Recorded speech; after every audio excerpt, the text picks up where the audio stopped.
we are now live. I want to welcome everyone to this webinar that we are doing as part of ICFJ's Global Health Crisis Reporting Forum. For those of you who aren't familiar with the forum, just to tell you a little bit about it, we have been running it now for a month and a half, and we have about 3,000 journalists who are participating in the forum from all over the world, as well as health experts and others working in the media development field. We've been running about 3 to 4 webinars every week in English and Spanish, and we are about to launch new languages, individual forums for Spanish as well as French, Portuguese, and Arabic. So if you speak one of those languages, please stay tuned. In the next week or so, we'll be offering a lot of new materials and discussions in those languages, as well as webinars in each of those languages. I also want to encourage everyone to check out our previous webinars. We have recordings of all of the webinars that we've done, as well as write-ups of the key points from each webinar. You can find those on our website, icfj.org. You can also find out how to join the Facebook group there if you done so. And please do check out as well our International Journalists Network website, ijnet.org, which is in 7 languages and soon to be 8. And that is really the go-to place for resources for journalists around the world on covering the pandemic, but also any other journalism issues that might be of interest. So, and then of course, we will also be offering a recording of this webinar and a write-up of it as well. So you'll be able to find that on either the forum itself, the ICFJ website, or the IJNet website. So let's go ahead and get started. We're going to do a webinar today on a topic that I have been really wanting to talk about for some time now. We're going to hear from 3 journalists who have gotten COVID-19 and have recovered. And they're going to tell us about their experiences as well as advice for journalists who are out there sometimes on the streets covering this issue. Because as journalists, we are in many cases frontline workers ourselves. So we need to be out there, but there's a great risk in being out on the streets covering this, and some of our panelists will talk about how they think they got the disease and what they think you as a journalist ought to be thinking about when you're out covering stories. So let me tell you a little bit about our guests. And before I do that, though, I want to remind you that you can submit your questions if you're here on the forum in the chat box. Just look at the bottom of your screen and you'll see the box. You can submit questions for our panelists there. If you're watching us on Facebook Live on the forum, you can also submit questions there. My colleagues will post those in the chat, so I'll be able to see your questions there. All right, so let's start with Lola Gómez. Lola is an Austin, Texas-based visual journalist. Born and raised in Caracas, Venezuela, Gómez moved to the United States in 2009 to reinvent herself, pursuing her true passion, a career in photojournalism. She has worked for the Orlando Sentinel and the Daytona Beach News Journal for the last 6 years in Central Florida, and recently moved to Austin, Texas to work full-time with the Austin American-Statesman, which is one of the leading newspapers in Texas. Welcome, Lola. And Pete Kiehart is an American photojournalist. You'll notice a theme here. We have a lot of visual journalists here who are often on the front lines. Pete Kiehart is an American photojournalist who is normally based in Paris, France, and works regularly for clients such as the New York Times, National Public Radio, and the Sunday Times. Previously, he was based in Kiev, Ukraine, where he covered the Donbas conflict, political upheaval in the aftermath of the Euromaidan revolution. And Pete is currently hunkered down in his childhood home of Chapel Hill, North Carolina. So he's not going to pan his camera around so he can see his high school posters in the room where he grew up. And last but not least, Howie Severino. Horacio Howie Severino has been a journalist for 32 years and has produced over 200 TV documentaries. He anchored the morning news at GMA News TV for 8 years. In the previous stages of his career, he was a newspaper reporter, book and magazine editor, and co-founder of the Philippine Center for Investigative Journalism, which is really one of the leading investigative journalism centers in the world. We've worked with PCIJ in the past and love working with them. and he is still chairman of the board of trustees of PCIJ. He's also currently a vice president at GMA Network, responsible for training and development of its journalists, as well as policies related to journalist safety. And that's an appropriate place to start our discussion, journalist safety. So thank you all for joining us. I should mention that Howie is in a place with internet connection that's a little bit unstable, so we're hoping he won't pop out on us, but if he does, don't worry, he'll be back.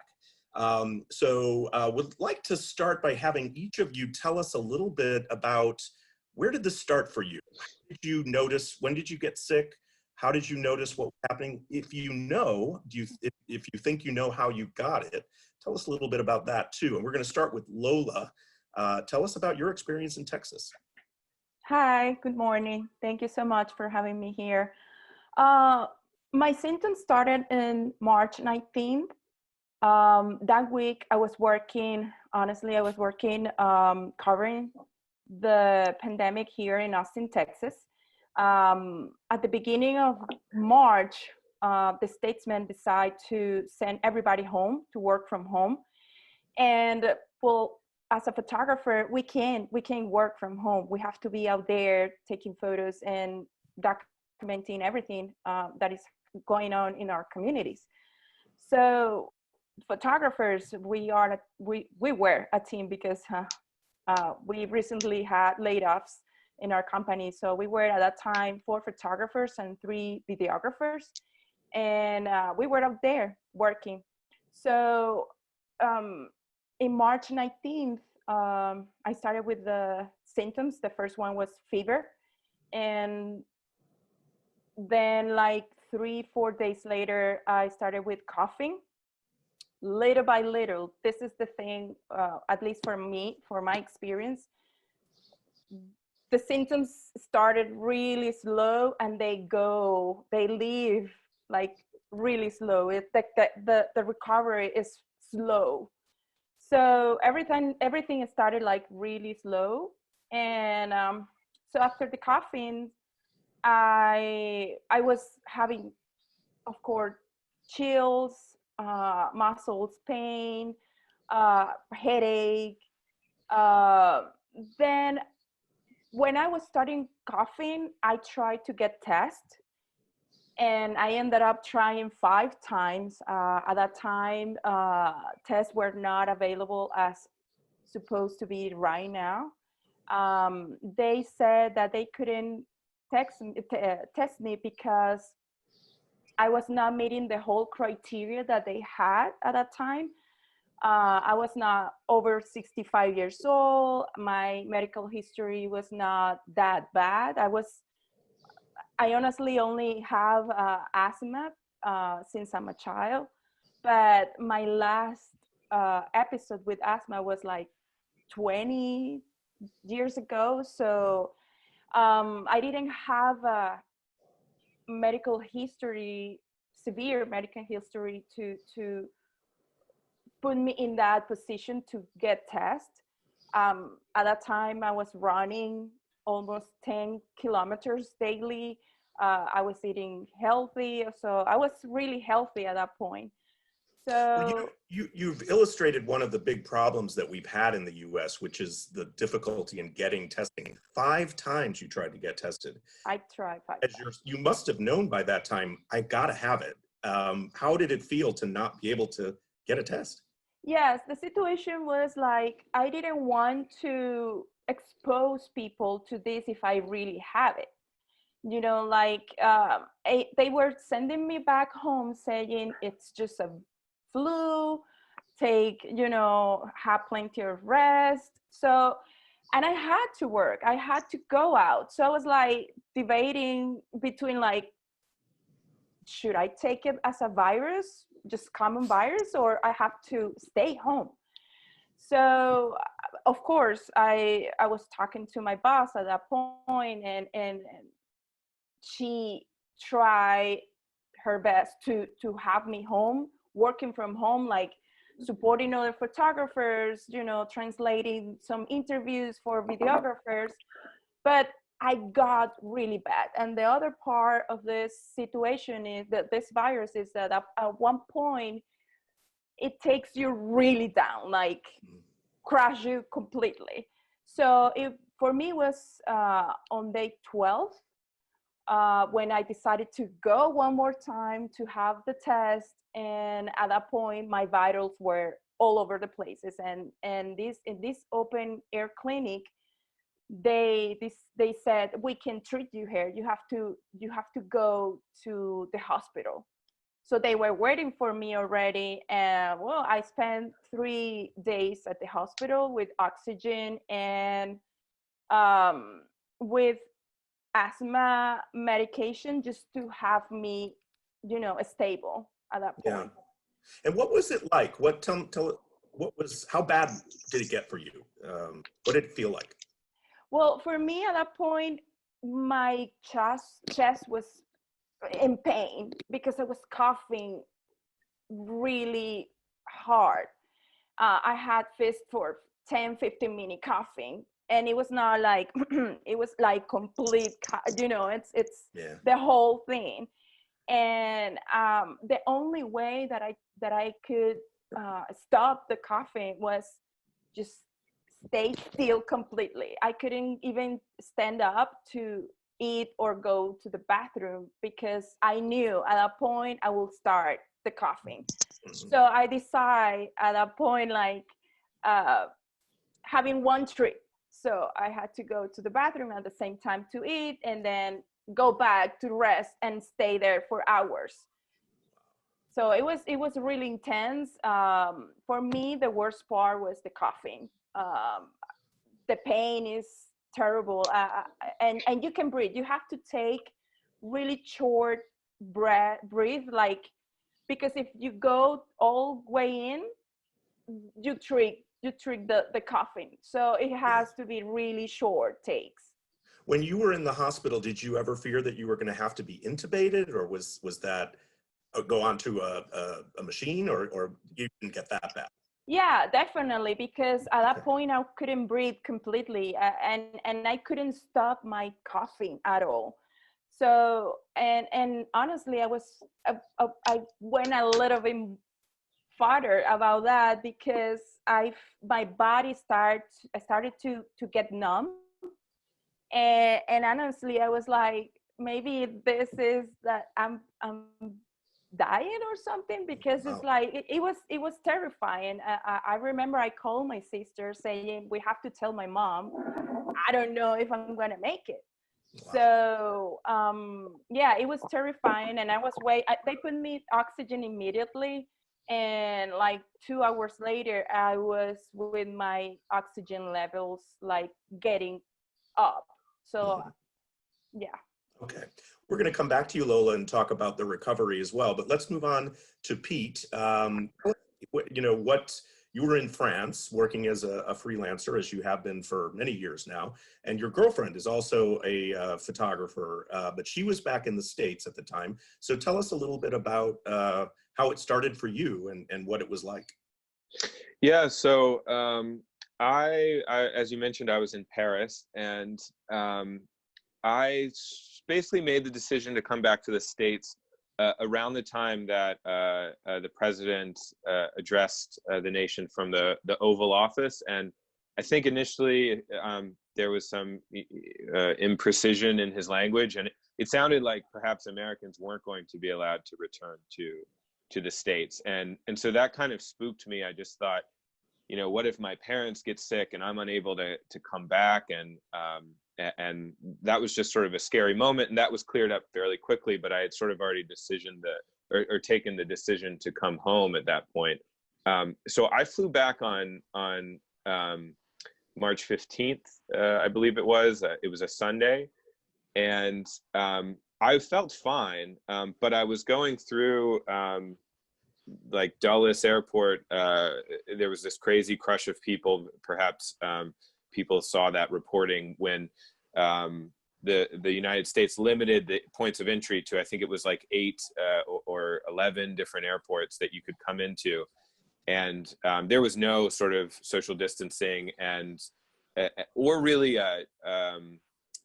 temperature checks or anything like that. There was a short interview, and as I said, I felt fine at the time. So, but even so, when my mother came to pick me up at the airport, I maintained distance from her, and I asked her to bring a thermometer. And I was running a small fever at that point. So the next morning I still had the fever, and I called the clinic, and it's really interesting to me hearing Lola's experience, because for me, in fact, I was able to say, I have a small fever, and I've just come from France. And they were like, oh yeah, come down immediately, get tested. Like, I think had I not had that sort of France connection, for lack of a better term, I wouldn't have been able to get a test. And also, just as an aside, I watched Lola's piece that she did that Patrick linked, and she really did much better than me for the nasal swab. I just fainted straight away. I have this like a vasovagal response. So, but anyway, I guess I maybe should have said at the outset, my case was much less severe than Lola or Howie had. I was very fortunate in that sense, but I got this positive result, and I didn't know how it was going to go. I didn't know if I was going to worsen, or if I was sort of going to be fine. And in the end, the hardest part for me was the isolation, and that's the piece I did for NPR really, I think, focused on that. And I don't know if this is getting ahead of myself, but so I was isolated. I had some symptoms for a few days, some chills, the fever, as I mentioned, and just basically feeling very fatigued. But I did not have respiratory symptoms in the way that most people, or that the worst cases have described.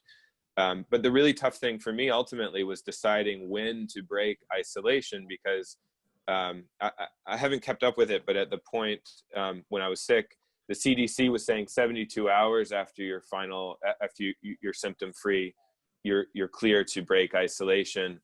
The NHS in the UK was saying 1 week, and the WHO was saying 2 weeks. And so I erred on the side of 2 weeks, just because, as you mentioned, my girlfriend came to join me here, and I was actually quite worried about my parents, who are a bit older, obviously, and my biggest fear became, infecting somebody who I care about, rather than my own health.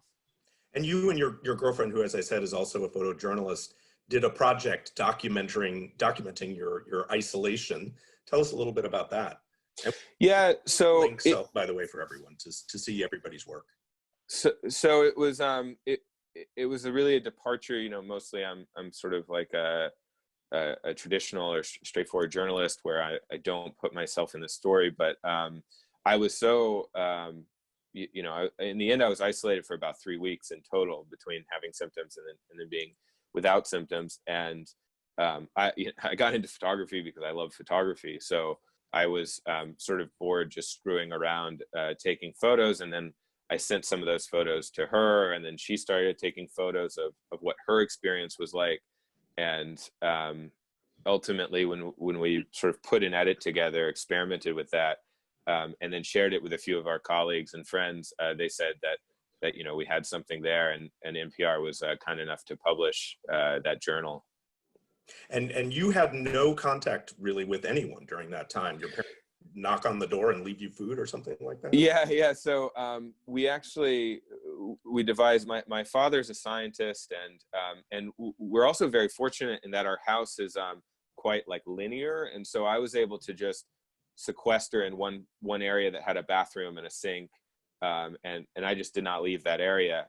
And my parents would leave a dish with food on a little table just inside my part of the home. And then I had a bucket full of a bleach solution that I would dump the plates in, and spray down the surfaces with an alcohol solution.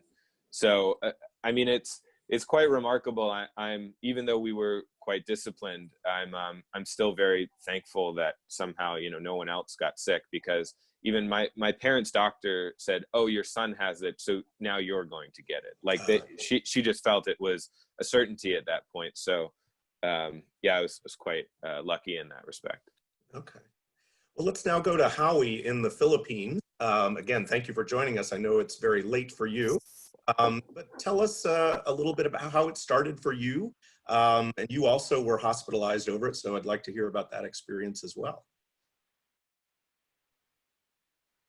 Yeah, well, I noted that Lola said that her first symptoms, I think, started on March 19th. Well, I developed a fever on the same day, that evening, and I immediately put myself in isolation. I kicked my wife out of our bedroom, and she basically prepared all my meals. But I was in denial because I knew that I had been very careful in the previous 2 weeks. I do documentaries for a living, but the last documentary I did was in February, and in starting in early March, I'm also a safety officer at my network. So we started kind of a work from home routine. So I was doing a lot of online work during that time. So I really don't know how I was infected. So when I developed this fever, as I said, I was in denial. I assumed that it was, an ordinary flu because, I didn't have any contact with any confirmed cases.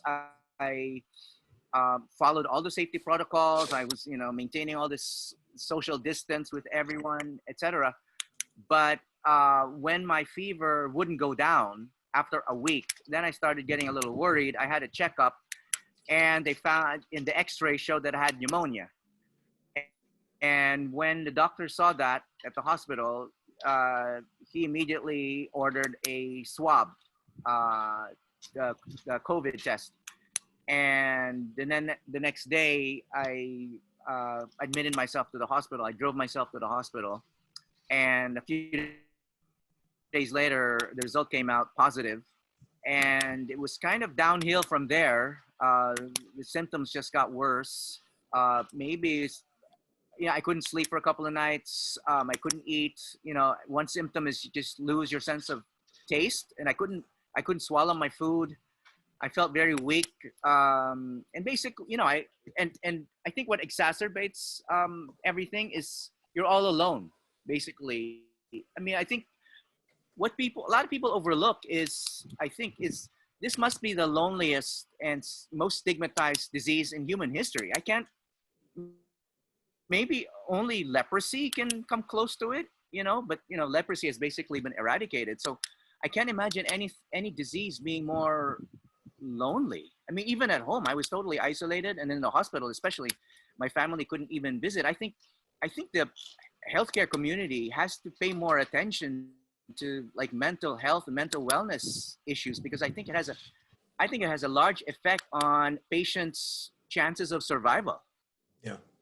So tell us a little bit because more. The frontliners, the medical workers who are looking. Yeah.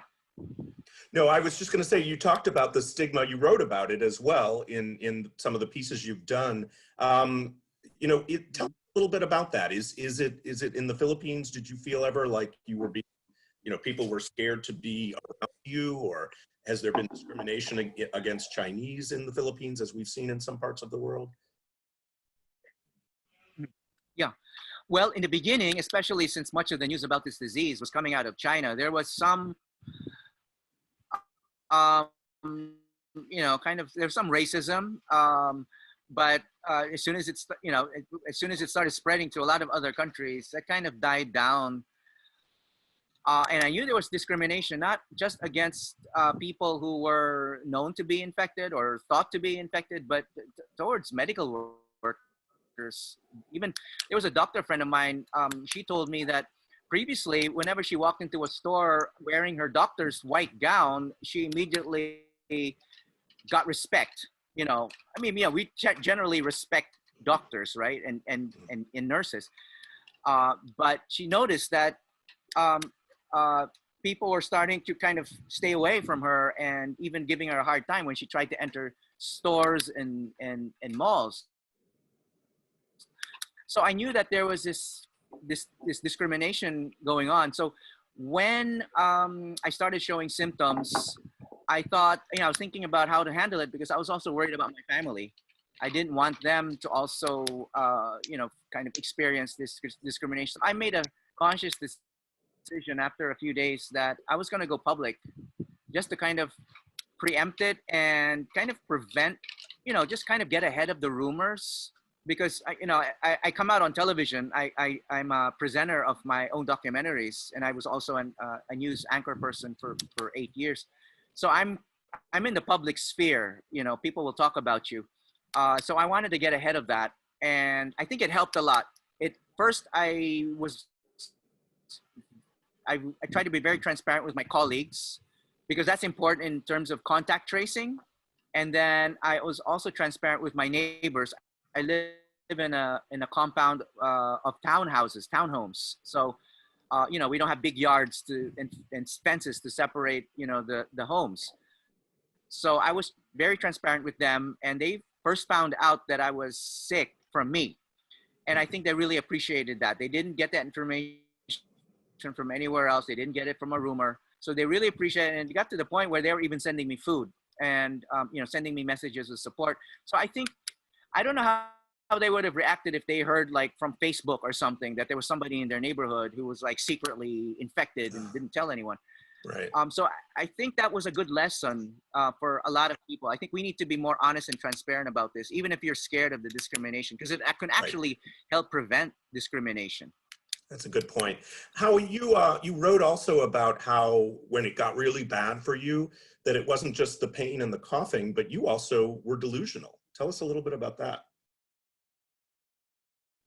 Yeah. Well, I got delirious like my third night in the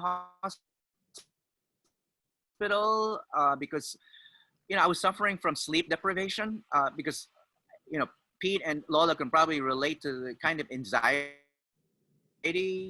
you go through, not knowing whether you're going to live or die, and you're also worried about, well, am I going to see my family again? They won't if I die, they won't even be at my deathbed. They can't even, you won't have a wake. That's the thing with this. You can't even have a wake. You get cremated and your family's not there. I mean, it's a terrible thought, So all of that was mixing in my head, along with the effects of the drugs. I got chloroquine, which is as we all know, is a controversial drug therapy, but I got that because a lot of doctors believe in it. And I don't know, it kind of might have done weird things to my head as well. So all of these things I think kind of combined to make me delirious. And I really thought I was going to die. Basically, I felt like, especially since I was reading these reports that said that one possible side effect of chloroquine is cardiac arrest. And every day I would have these nurses come in and put all these cables on me, the electrocardiogram to monitor the rhythm of my heart. So, I mean, even that was kind of scary. Well, just because of taking this drug, my heart could suddenly stop and, I'd have no time to say goodbye, or I wouldn't even like be fading away. My heart would just stop. So there was one night, I was delirious. I was feeling weak. First I was writing a journal as much as I could, despite the IV line being connected with a splint to my writing hand. I was scrawling, I scrawled a will. Basically, saying, even just mundane things, I emailed all my passcodes to my wife. Mm-hmm. And then I also called her up, say, I don't think I'm going to make it, I don't think I'm going to make it. And, maybe I should be saying goodbye to you and my son, etc. And she wouldn't accept it. She said, no, you're not going to die. Let me walk you through some meditation exercises. I mean, she was very calm and very commanding. I can imagine maybe other people, maybe I would have been hysterical if my wife called me and told me she was going to die. I mean, I don't know how I would have reacted, but she reacted in a kind of commanding way. And she said, no, you're not going to die. Here, listen to me. And I'm going to walk you through this meditation. And then she kind of made me, she started talking to me in a calm, soothing voice.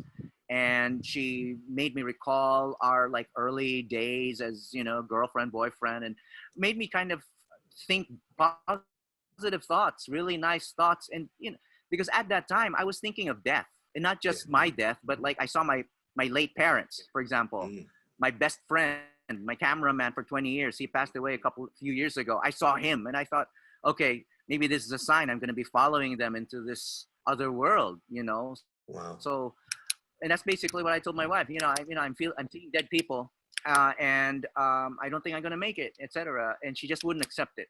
Yeah. She just That's wouldn't amazing. accept it. And she said, "No, I know your vital signs. Your vital signs are good. You just lack sleep. You're just delirious. I'm gonna walk you through this, and I'm gonna get you out of it." And she did. She did. She's a real lifesaver. That's amazing. Wonderful. She did. Yeah. Have a kind of a lovely story with one of the nurses. Tell us a little bit about the nurse who sort of became your journalism protege.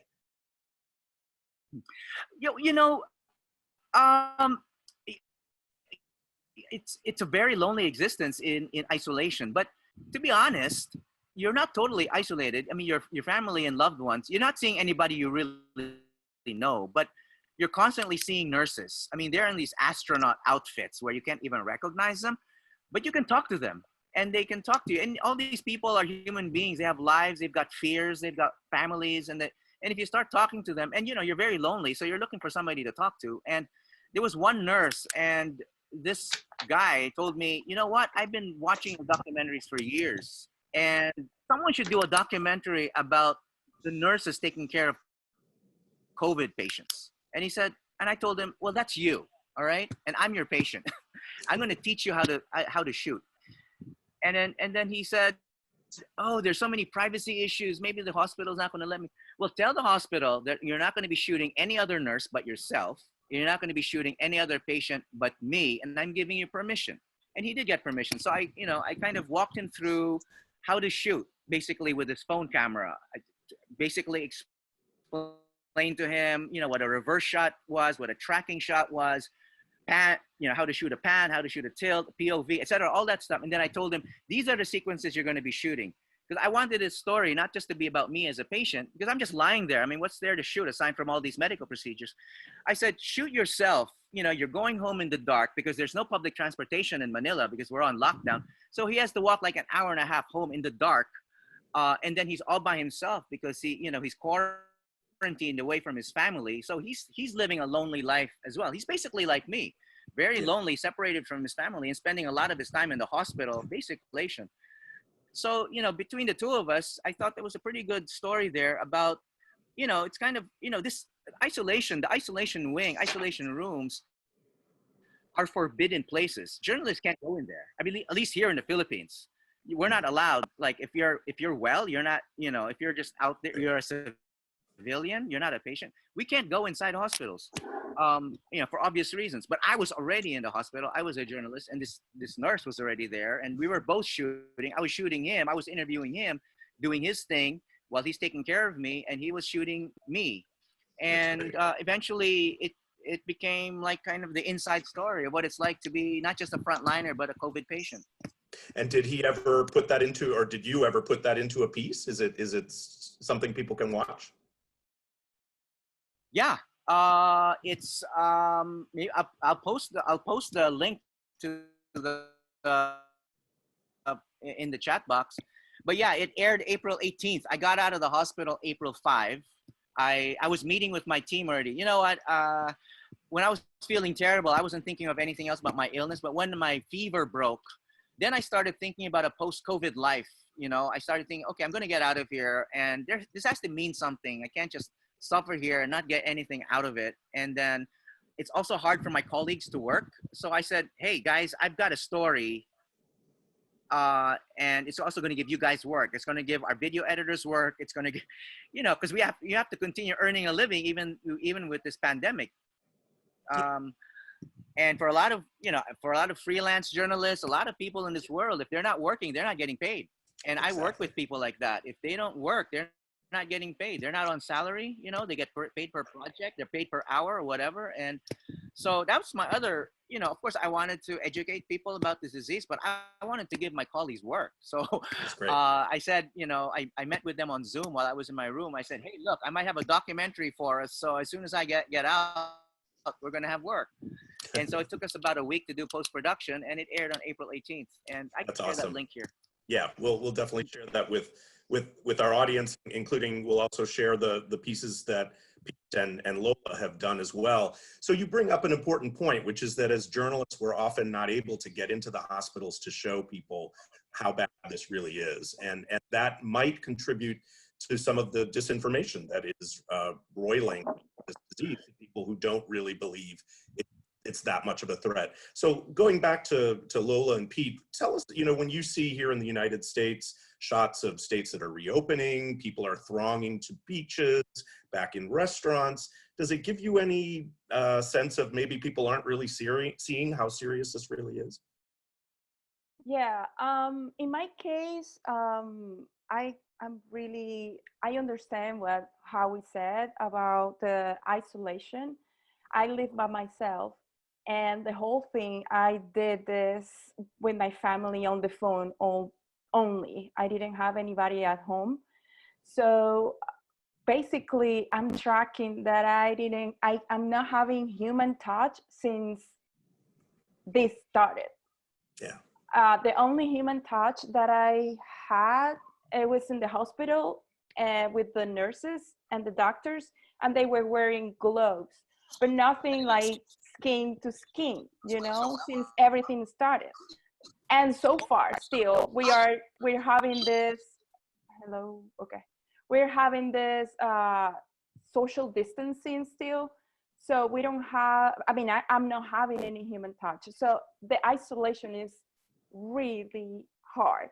And the whole thing, I was here, that point. And the anxiety that you have, I don't know if they are related about this, but the anxiety that you have, even if you don't suffer from anxiety, for me, the first time that I had to go out after everything, for me, the symptoms were done, it was terrible because the enemy for us is still out there, and we don't know for sure if we are immune till the next year as a common flu. So we are going through this with the scientists and the doctors at the same time. So we don't know exactly if everything is done for us. So I remember the first time I was crying and I was having this anxiety because I didn't want to have people around me. I was like, I'm safe at home, so I'm not gonna go out. So, but I had to overcome that because I'm a photojournalist and I have to be out there. And now I'm working, everything is fine, but the anxiety is really hard for COVID-19 patients that were there before. Mm-hmm. And for journalists here in the United States, you can go into the hospitals even in normal situations. You have to have permission from them. And for COVID-19 patients, at least here in Austin, and that hospital where I was, it was the third floor, and it's completely sealed. Nobody can go in if you are not medical staff or a patient. So, right. Mm-hmm. Yeah. Do you feel, and Pete, same question to you, do you feel like, what are those people doing? They should not be at the beach or whatever. Do you get that feeling? Yeah, a little bit. I definitely do. It's interesting. I think one of the things that this crisis has brought out is like it's sort of exacerbated the urban-suburban divide or urban-rural divide in America, because on the one hand, like I have many friends. I lived in New York and San Francisco for years, and as you mentioned, Paris and Ukraine, and those places are much more locked down than where I am in North Carolina right now. So we have my parents live adjacent to this forest that has some trails in it, which has remained open the whole time, and that figured prominently in the piece I did for NPR, that it was a good escape. I could walk there once I started feeling better and once my symptoms had sufficiently subsided. And like Howie was speaking about the mental health aspect of this. And so on the one hand, I think like there are a lot of problems, like mental health problems associated with just staying indoors and not doing anything all day. So on the one hand, like when I see people criticizing joggers in New York City or something, I understand that, but at the same time, I'm really thankful to be in a place where I do feel like it's safe to go out in some degree, and you know, still maintaining distance from other people who are recreating. But at the same time, yeah, I think a packed beach is not appropriate at this time. And what about opening of restaurants, opening of stores that's happening in both Texas and I think North Carolina soon? What do you feel about that? Yeah, I mean, I think, or either. Yeah, I do think that's that it's too soon for that. I'm not an expert, obviously, and I think there's still so much that we don't know about this virus. I guess to go back, I have no idea how I got infected. There was, like, I'll admit that, you know, maybe I could have been more careful in early March in France. There felt, I think the week I decided to come home, maybe it was around the time President Trump addressed the nation from the Oval Office. That felt like a turning point, at least for me. And I think for a lot of my friends and colleagues in France, at least, that felt like the moment where everybody went, whoa, like, okay, let's sort of think about what events we're attending and that sort of thing. But I tried, well, I did sort of what Howie did, where I notified everybody I could think of that I'd been in contact with, and none of them ultimately developed symptoms. So my sort of working theory, and again, I'm not a scientist or doctor, but is that I must have picked it up sort of by chance, you know, walking around somewhere in Paris, and that perhaps I wasn't really contagious until, you know, in my travels. I hope I wasn't responsible for getting anybody else sick. But I think there's just so much we don't know still about how it's transmitted and about what the contagious period is like, that I do think, you know, I'm sympathetic to small businesses, as I essentially, as a freelancer, am a small business myself. But I think, you know, the delivery or curbside pickup method is probably all that's appropriate for the time being. I just, you know, I've tried disinfecting everything, like as during the course of my isolation, and it's pretty hard. And I can't imagine how a restaurant would just have time to do that or anything like that. Yeah, but the thing that I think about this virus is that a lot of people think it's just a common flu. And the situation with this is that you don't know how your body is going to react to something this new. Right. So sometimes it could be just a little coughing and just a little bit of fever. But the other side of the situation is that you ended up in the hospital and die.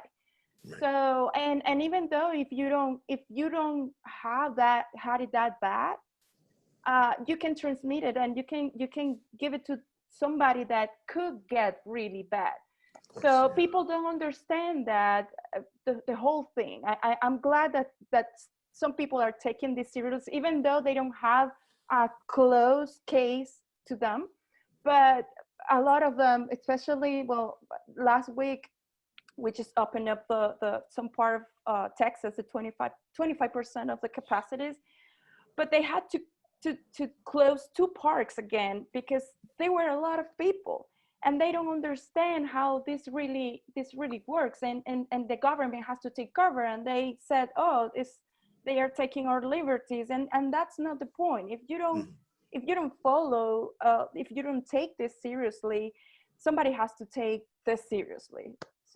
So let me ask a question, because all 3 of you, as I mentioned earlier, are visual journalists. And as we've said, it's impossible for you to do your work from home. Some of it you can do, editing and stuff like that. But so what's your advice for journalists, especially those who work in areas in which, whether they're visual journalists or they're reporters who have to go out and talk to people, what advice do you have for journalists who are potentially on the front lines themselves?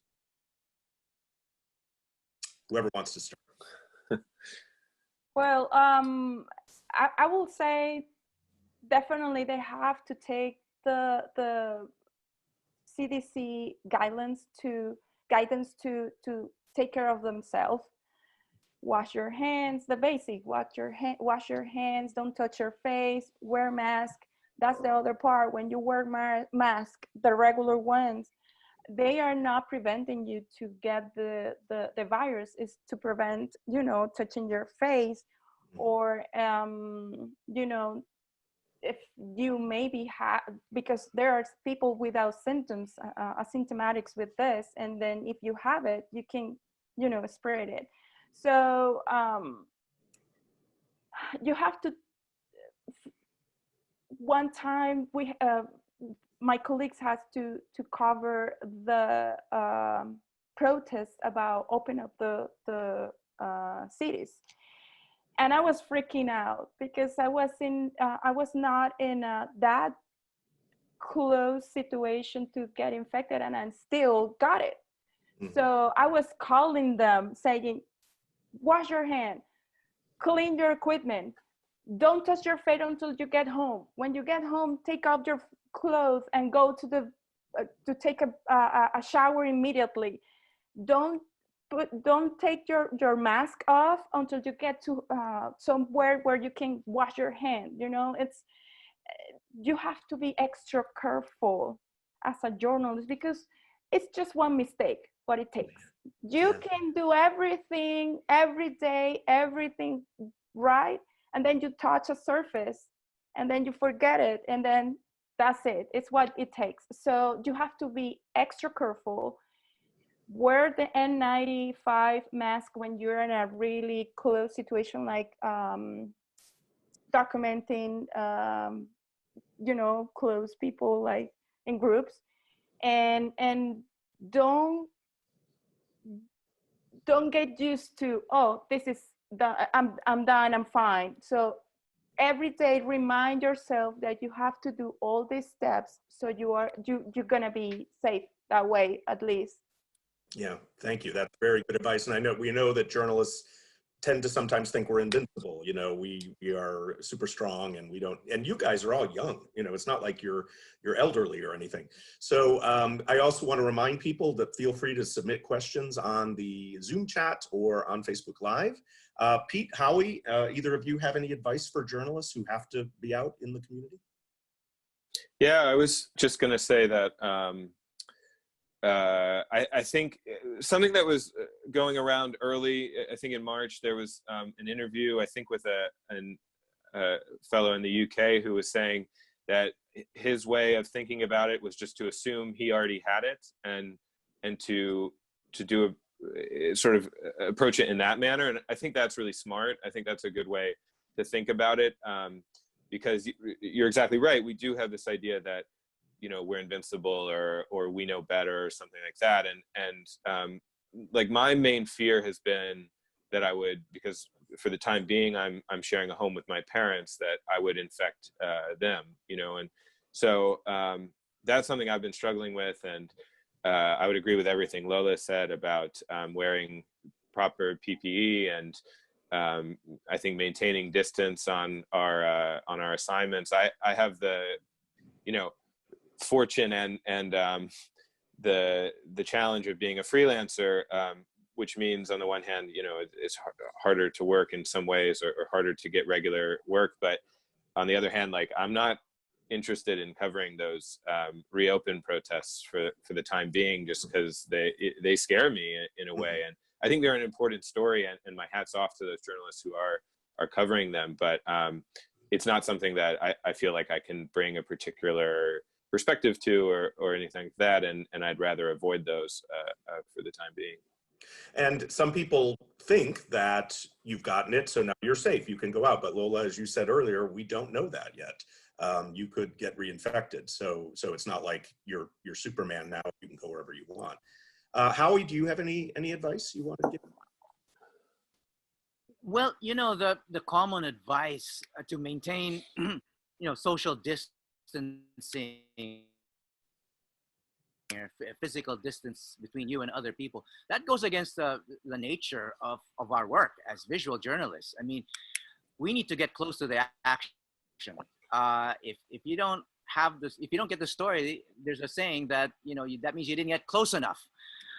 So we have to resist that instinct. That's very, very difficult, because that's been our mission. That's the way we were trained. That's the way that's why we succeed in this work, is because we get close to the action, and that's why we love this work. I worked as a newspaper reporter at one point, where even if I didn't leave my bedroom, I could, if I just interviewed like 8 to 10 people, I could put together a nice story. But like in television and photojournalism, you can't do that. You have to hit the streets. You've got to, mix with people. In fact, crowds are often the places where you find the best stories, the best visuals. But that's also where you can get infected, So it's been really difficult. Yeah, I'm one of the kind of the veterans at my network. And so I'm entrusted with developing like safety policies. And one of the things that we've been trying to do is get people to get used to using boom microphones, the long poles with microphones that you can adjust to, 10, even 12 feet, so that, reporters don't have to go near people they interview with handheld microphones. But what do you do if there's like a government official where all of your competition is like 2 feet away, and you have this long pole that you're trying to, record your audio with? I mean, you've got to get near, otherwise you're not going to get any pictures. So there are just some hazards in this work that it's very hard to avoid. So, those precautions that Lola described, where you just have to wear the protective equipment and hope, somebody talking doesn't like accidentally spit saliva in your face. But there are now like acetate masks that a lot of journalists wear. And in certain situations, you just got to cover all of your skin and just, basically pretend or think like you're in a kind of COVID hospital. Because some of these crowds, chances are a lot of those people are asymptomatic and infecting everybody around them. So it's really a dangerous time to be a journalist these days. But it's also, it's also an important time to be a journalist. I mean, journalists, we're used to, when everybody's fleeing a disaster or a conflict or a crisis, we're going towards it.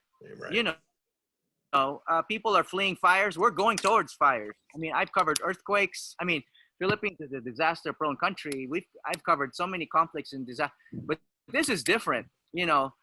Usually in a particular place, even when you're covering a war, where you can hide and be safe. In this pandemic, this crisis, there's no place to hide. You can get, even your family can endanger you. Total strangers can endanger you. So or you can endanger them this is if you unique do the wrong thing. in our history. It's my career. Pardon me? So,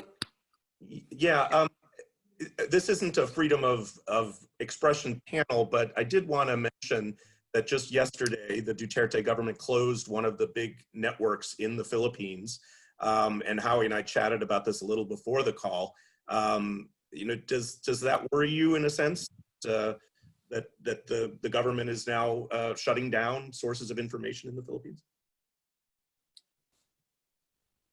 Well, okay, the politics aside, every time you lose a source of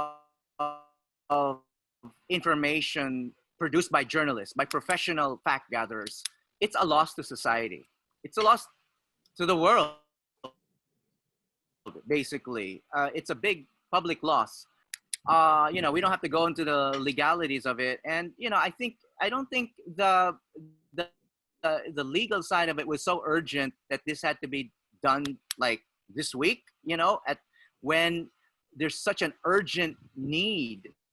There's an emergency need for good information. There's so much bad information out there. We know that, right? There's so many false rumors, so much misinformation, disinformation, troll farms deliberately spreading this kind of information. We need journalists on the ground, kind of bravely trying to gather facts. So anytime this happens, anywhere in the world where you have journalists who are honestly trying to do a good job, when they're suddenly silenced, I mean, it's not good for the world. And most especially during a pandemic, during an emergency, a global emergency like this, I mean, it's just tragic. it's just Yeah. tragic. I mean, not to mention the personal tragedy. A lot of the, I mean, I have a lot of friends and colleagues who work at that station, and I feel really bad for them. But I feel bad for our country, for our society, Yeah. because we need good information, and we just lost an important source of it. So I'm going to take some questions now from the audience. We have a good one here from Hamad Sarfraz from Pakistan. And he says, health experts all over the world are saying we need to learn to live with COVID-19 because it's not going away anytime soon. Should newsrooms invest in safety training for their journalists? And in addition to that, what kinds of policies do they need to put into place to protect their journalists? Because as Hamad says, this isn't going away. Pete or Stella, do you want to, Lola, do you want to talk about that? Yeah, definitely. I think they we are learning how to work with this around, and as we going further, we know now that we can have this. I mean, make distance with people and still have the story. So definitely, yeah, we need training. As if you go to a war, you need a training to know how to cover a war, or if you have a natural disaster, you need a training to know how to do that. So definitely, since we are learning and we're going with this virus next to us, and it's true, I don't think it's going to leave us anytime soon. So we have to learn, and we have to maintain the practices that we are doing now. And the newsrooms all over the world, they need to invest in protect more their journalists. Definitely, I'm up with that. And Pete, obviously you're a freelancer, and freelancers have it especially hard in this area because you don't have a newsroom behind you. What about freelancers, and policies need to be in place to protect them? Yeah, I guess what I'd say to that is I've been fortunate not to experience this, but anecdotally, I've heard some stories from colleagues of editors who were kind of in a hurry, and when my colleagues, photographers or journalists, expressed concern about their safety during an assignment that was being proposed, the editors said, well, look, I'll find somebody else to do this if you don't want to do that. And that's I think editors need to be super aware of what they're asking people to do. Just again, like being sent to a war, as Lola mentioned, you know, that there's sort of a plan, there's a discussion about safety, and I think it's also incumbent on the editors to make sure that the photographers or journalists that they're assigning are educated and are being safe, because you know, I think it would be bad if it turned out, you know, whatever, some publication assigned a photographer who turned out was asymptomatic, but a carrier who ended up getting a bunch of people sick at something. And, you know, like they don't want to be the headline of the next super spreader event or something like that. So I think it goes both ways. Like editors need to be listening to their journalists to make sure that their journalists feel comfortable, and at the same time are making sure their journalists are behaving in a responsible way. Another question from the group, and I think this will be our last question. This is from Cynthia Agbor. Not sure where she's from, but she asks about you know, how you as journalists are accessing quality information in this time when there's a lot of disinformation spreading. And a kind of corollary to that, which is what was on my list of questions, what are you seeing, what kind of coverage are you seeing that worries you, or that you think, how can journalists improve their coverage as people who have gone through this disease yourselves? And maybe we'll just go one by one. Lola, if you want to start. Yeah,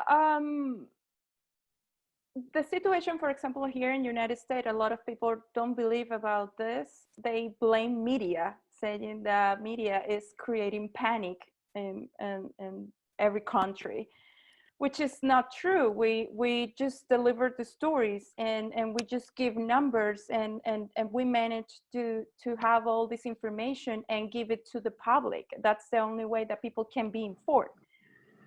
But I said from the hospital, like, if you don't believe in news, if you don't believe what journalists are doing out there right now with this virus, believe in people that are telling their stories from hospitals, from their homes. The nurses, when they get out of the hospitals, they tell their stories saying, this is horrible, this is what is happening.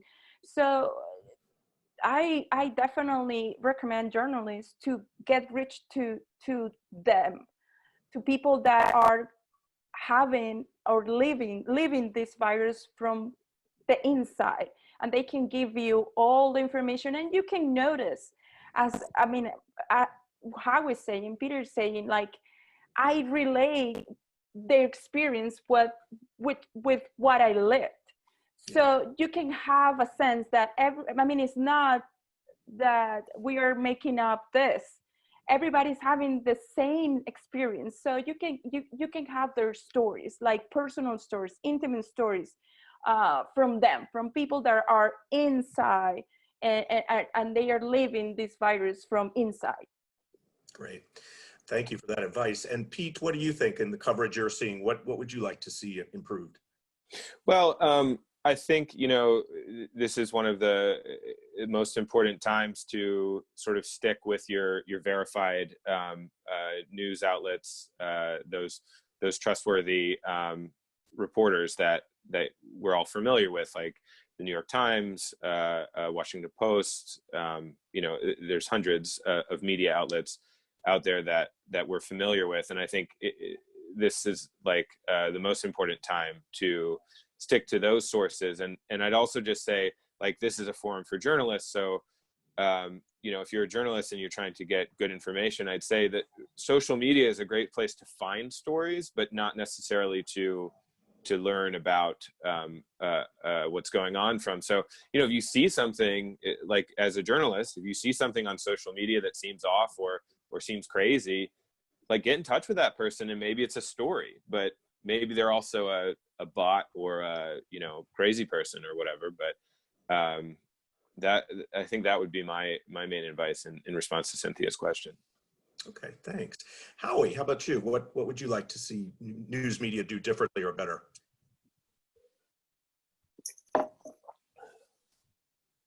Well, I think we need to be more discerning about what we choose to amplify. I think the role of scientists and medical professionals in sharing facts, in presenting information, is more important than ever.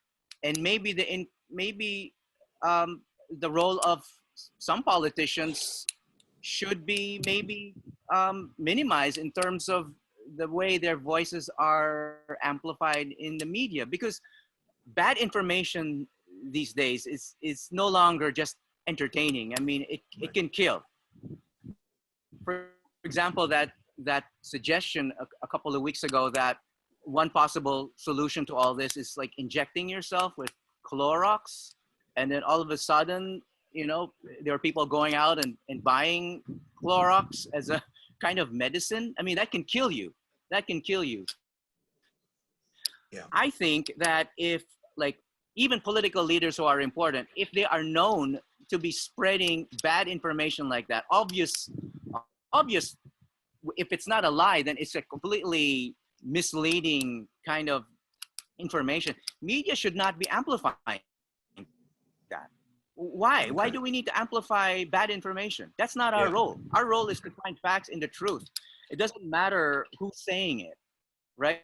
Just because somebody is the president or somebody, I'm not just talking about certain countries. I mean, we have our own issues here in the Philippines.